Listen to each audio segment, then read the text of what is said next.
இப்போ நீங்க கொஞ்சம் கற்பனை செஞ்சு பாருங்க. ம் உங்களுக்கு தெரிஞ்ச 2 பேர் இருக்காங்க. சரி. அதுல ஒருத்தர் மாசம் ஒரு 2 லட்சம் ரூபாய் சம்பாதிக்கிறாரு. வெளியில பார்க்க ரொம்ப ஆடம்பரமா வாழ்ற மாதிரி இருந்தாலும் அவருக்குள்ள எப்பவுமே பணத்தை நினைச்சு ஒரு பதட்டமும் பயமும் இருந்துகிட்டே இருக்கு. ஆமா, நிறைய பேர் அப்படி இருக்காங்க. ஆனா இன்னொருத்தர் பாத்தீங்கன்னா மாசம் ஒரு 40,000 தான் சம்பாதிக்கிறாரு. ஆனா நைட்டு படுத்தா எந்த கவலையும் இல்லாம நிம்மதியா தூங்குறாரு. இது எப்படி சாத்தியம்? அதாவது நிறைய பணம் சம்பாதிச்சா வாழ்க்கையில எல்லா பிரச்சனையும் தீர்ந்துடும்னு நாம நினைக்கிறோம். ஆனா அது ஒரு மாயதான். கரெக்ட். அந்த மாயைய உடைக்கத்தான் இன்னைக்கு நாம இந்த ஆழமான அலசல்ல இறங்க போறோம். குறிப்பா ட்ரூத் சூத்ரா அப்படிங்கிற யூடியூப் சேனல்ல ஒரு ரொம்ப முக்கியமான குறிப்பா உங்களுக்காக அலச போறோம். ரொம்ப அவசியமான ஒரு தலைப்பு இது.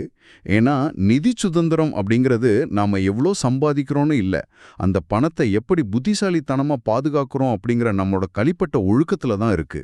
கண்டிப்பா. பணங்கிறது வெறும் காகிதம் இல்ல.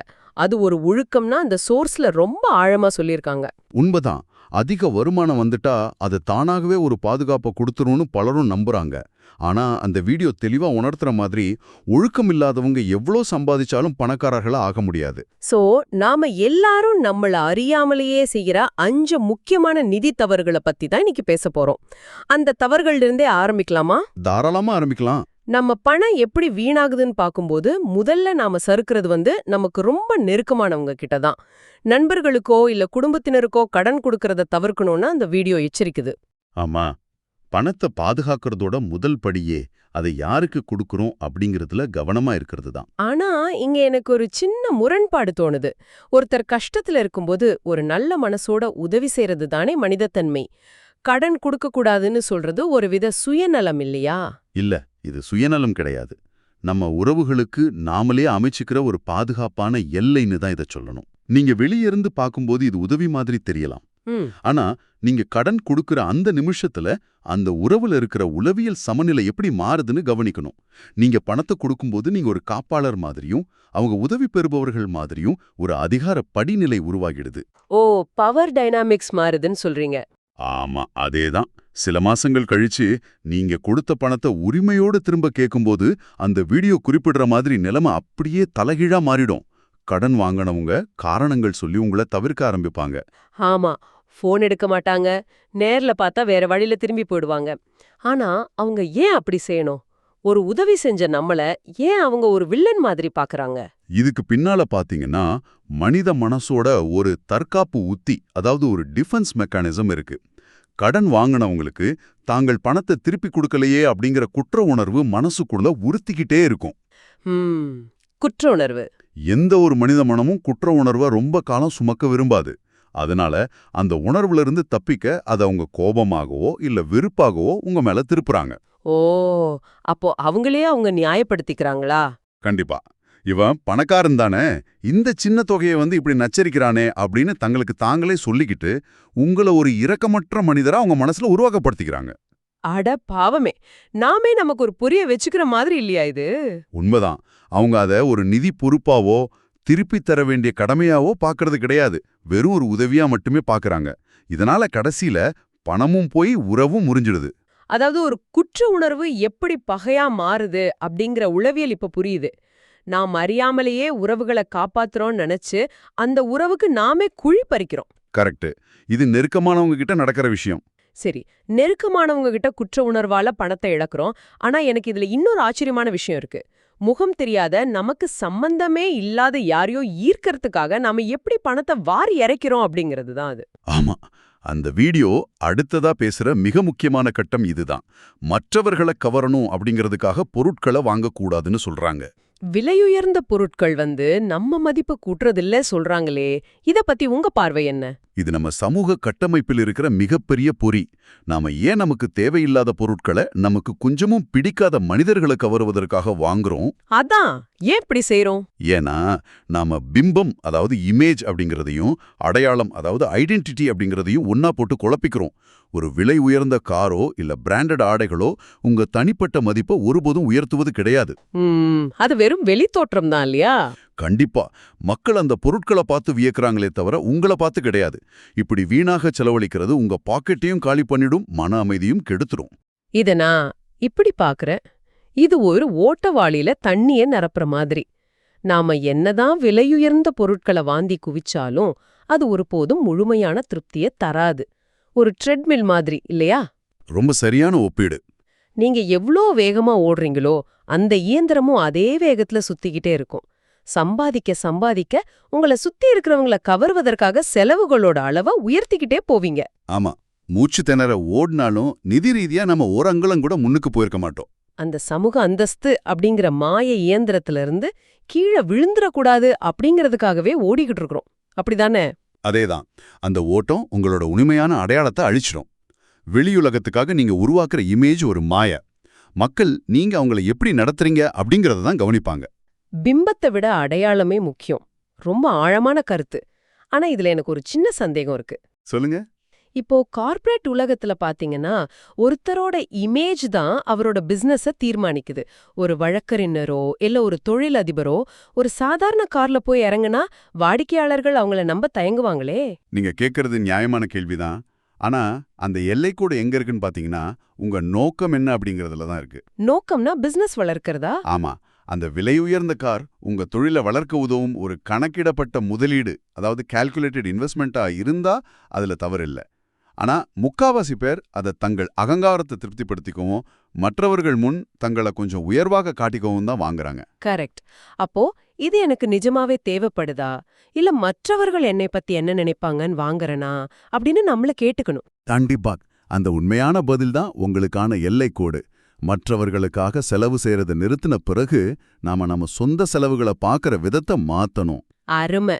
முகம் தெரியாதவங்களுக்காக செலவு செய்யறத நிறுத்திக்கிட்டோம். இப்ப அடுத்த கட்டத்துக்கு வருவோம். நமக்குள்ளேயே இருக்கிற கண்ணுக்கு தெரியாத எதிரிகளை பத்தி அந்த வீடியோ பேசுது. ஆமா, அதாவது கடனும் கணக்கில்லாத செலவுகளும். இல்லாத பணத்தை ஒருபோதும் செலவழிக்க கூடாது அப்படிங்கிற விதி. இன்னைக்கு ஒரு ஸ்மார்ட் போன் இருந்தா போதும், ஒரே கிளிக்ல நமக்கு கடன் கிடைச்சிடுது. கிரெடிட் கார்டை ஒரு முறை ஸ்வைப் பண்ணா வேலை முடிஞ்சது. இந்த வசதி தான் நம்மள அதிகம் வீழ்த்துதுன்னு தோணுதே.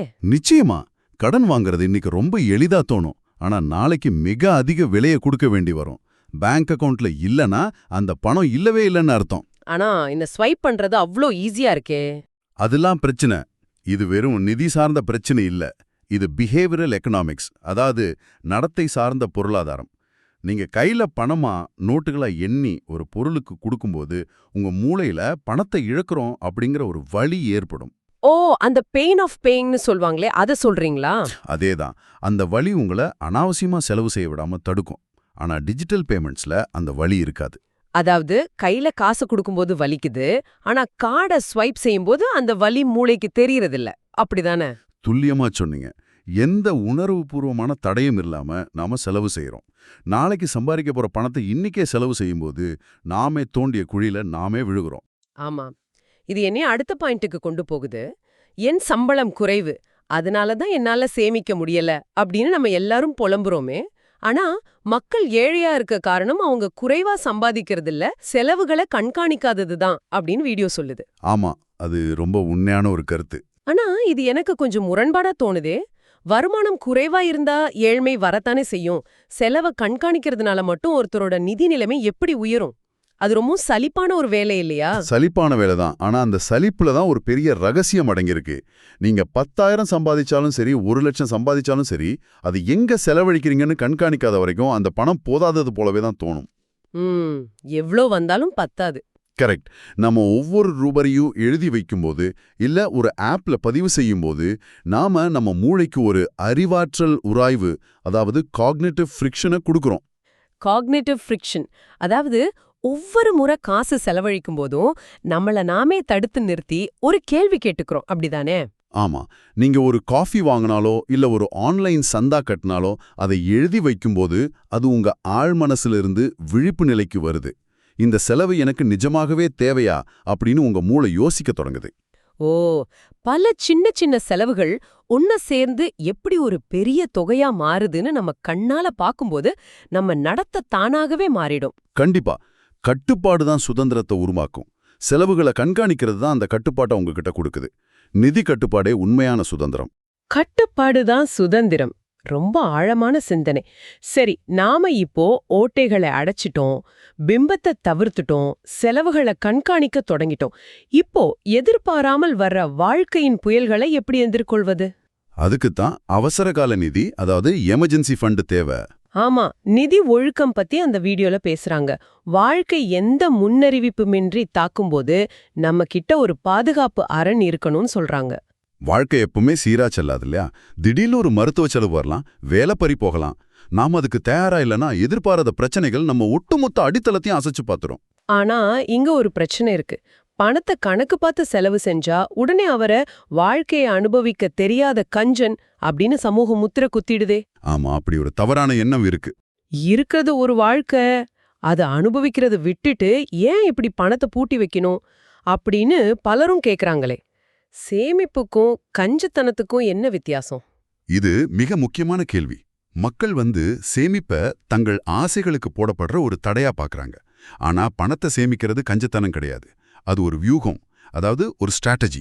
ஓ, ஸ்ட்ராட்டஜியா? ஆமா, அது உங்களோட அமைதி, கண்ணியம் மற்றும் ஸ்திரத்தன்மையை பாதுகாக்கிற ஒரு கவசம். நீங்க சேமிக்கிற அந்த அவசர நிதி வெறும் பேங்க் பேலன்ஸ் இல்ல. நாளைக்கு ஒரு கடினமான சூழ்நிலை வரும்போது நீங்க யார்கிட்டயும் போய் கையேந்த கூடாது அப்படிங்கிறதுக்காக நீங்க வாங்கி வைக்கிற கண்ணியம் தான் அந்த சேமிப்பு. வாவ், சுயமரியாதையை யாருக்கும் விட்டு கொடுக்க கூடாதுன்னு பாதுகாக்கிற கவசம். கண்டிப்பா. பணங்கிறது வெறும் நாணயம் கிடையாது, அது ஒழுக்கம் மற்றும் கட்டுப்பாடு. பணம் உங்க எதிர்காலத்துக்கு சேவை செய்யணுமே தவிர உங்களோட தற்காலிக ஆசைகளுக்கு கிடையாது. இதுதான் உண்மையான நிதி சுதந்திரம். ரொம்ப அருமை. பணத்தை வெறும் ஒரு கருவியா பார்த்து பழகுன நமக்கு அது எப்படி நம்ம உணர்வுகளோடும் மரியாதையோடும் பின்னி பிணைஞ்சலுக்குன்னு இன்னைக்கு ரொம்ப ஆழமா புரிஞ்சுக்க முடிஞ்சது. நிச்சயமா, இது நேயர்களோட பார்வையை மாத்திருக்கும்னு நம்புறேன். இப்போ இன்னைக்கு நாம அலசின மூல தகவலோட சாராம்சத்தை நான் சுருக்கமா நினைவுபடுத்துறேன். 1. குற்ற உணர்வாலோ இல்ல கட்டாயத்தாலோ நண்பர்களுக்கு கடன் கொடுத்து உறவுகளை இழக்காதீங்க. 2. ஒரு போலியான பிம்பத்தை உருவாக்குறதுக்காக ஓடுற அந்த ஸ்டேட்டஸ் ட்ரெட்மில் இருந்து கீழே இறங்குங்க. 3. பணம் கொடுக்கும்போது ஏற்படுற அந்த வலிய உணருங்க.